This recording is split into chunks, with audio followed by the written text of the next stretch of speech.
ভাই, কে দাদা? ভাই রে, আর হবে না। কেন? তুই তো জানিস ভাই, আজ সন্ধ্যা হলে আমার একটু বাংলা মাল না হলে চলে না। এ দাদা, আমারও তো ওই ব্যাপার বুঝলি। দেখ সন্ধ্যা হয়ে এসেছে, কোথায় একটু ওই মালের দোকানে যাব, একটা বাংলা আনবো খাবো, কিন্তু আমার কাছে পয়সা নেই। গতকাল কি করে খেলি? ওরে গতকাল ঘরে একটা কাঁসার বাটি ছিল, ওইটা বিক্রি করে খেয়েছি, কিন্তু আজকে তো কিছুই নেই, কি করে মাল খাওয়া হবে? সেই তো ভাই, আমি কি করেছি জানিস? কি? গতকাল তোর বৌদি ওই যে ভান্ডার লক্ষ্মী না লক্ষ্মীর দুয়ার আছে না, এই, বল লক্ষ্মীর ভান্ডার। লক্ষ্মীর ভান্ডার, লক্ষ্মীর ভান্ডার, ওই লক্ষ্মীর ভান্ডারে 500 টাকা পেয়েছে বুঝলি।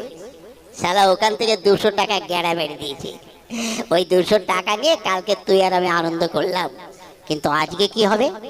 দাদা রে, যদি এই সন্ধ্যাবেলায় বাংলা মাল না পাই, তাহলে তো আমার পেটে আমাশা হয়ে যাবে রে।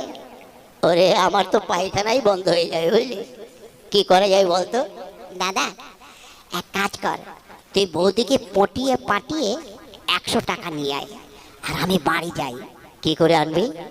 ওরে শালা, আমার একটা ঠাকুরমা আছে বুঝলি, হ্যাঁ, ওই ঠাকুরমা আঁচলে না সবসময় পয়সা থাকে। ঠাকুমা যখন ঘুমিয়ে পড়বে, যেমন করে হোক আমি 50 টাকা নিয়ে আসবো।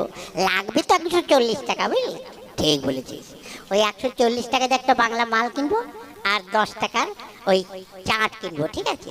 ঠিক আছে, তাহলে তুই যা, তুই 50 টাকা নিয়ে আয়, আর আমি 100 টাকা নিয়ে আসছি, যা। ঠিক আছে, চল।